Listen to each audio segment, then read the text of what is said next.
C'est une véritable marée humaine qui a déferlé dans les rues de Diourbel. Ces enseignants venus de tous les coins et recoins du pays ont battu le macadam. Oui, très forte mobilisation ici à Diourbel, ce qui témoigne de la détermination des enseignants à en finir avec cette situation de crise. Vous voyez, les militants du CEL sont là, tout le monde est là et tout le monde exige le respect des accords conformément à l'engagement du gouvernement. Naturellement, les enseignants sont déterminés, mobilisés. Je crois qu'il y a quelqu'un qui disait que la grève était finie.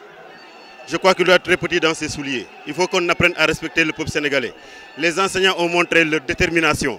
Je crois que la solution, elle est bien à portée de main du gouvernement.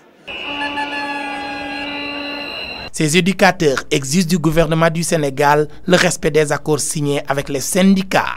Et je rappelle que c'est une crise qu'on a infligée à l'éducation nationale en refusant de matérialiser les accords signés depuis 2014. Ce ne sont pas les menaces qui feront reculer les enseignants. Il faut que le gouvernement fasse des propositions concrètes pour une sortie de crise. Nous, ce que nous faisons, ce n'est pas du théâtre. Et j'ai l'impression que le gouvernement est dans le théâtre.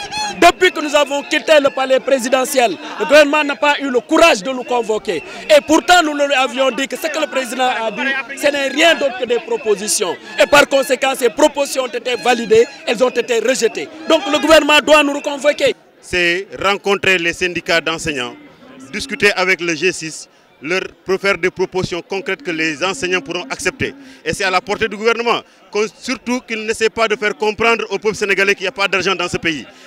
Vous ne pouvez pas continuer à dire des contre-vérités au peuple sénégalais qui tous les matins vous voit dépenser de l'argent dans des futilités alors que les priorités sont ailleurs. Revenant sur les menaces proférées à leur égard par les autorités, ces enseignants qui se disent prêts à tout avertissent. Malgré les menaces, les intimidations, la désinformation, les répressions, nous resterons déterminés à mener le combat pour le respect des accords. Le président Macky Sall est obligé aujourd'hui d'appeler les enseignants et de satisfaire les revendications, notamment la question de l'alignement de l'indemnité de logement. Ces enseignants que vous voyez sont les soldats du savoir. Ces menaces nous laissent de marbre pour la bonne et simple raison que nous, ce que nous faisons, ce n'est pas du théâtre. Et j'ai l'impression que le gouvernement est dans le théâtre. Depuis que nous avons quitté le palais présidentiel, le gouvernement n'a pas eu le courage de nous convoquer. Et pourtant, nous lui avions dit que ce que le président a dit, ce n'est rien d'autre que des propositions. Au terme de cette rencontre, ils ont remis un mémorandum au préfet de Diourbel, a signalé que des responsables du mouvement Y en a marre étaient venus prêter main forte à ces éducateurs. Touba Mbacké, Mamadou Makhtar Sarr pour la radio-télévision Walfadjri.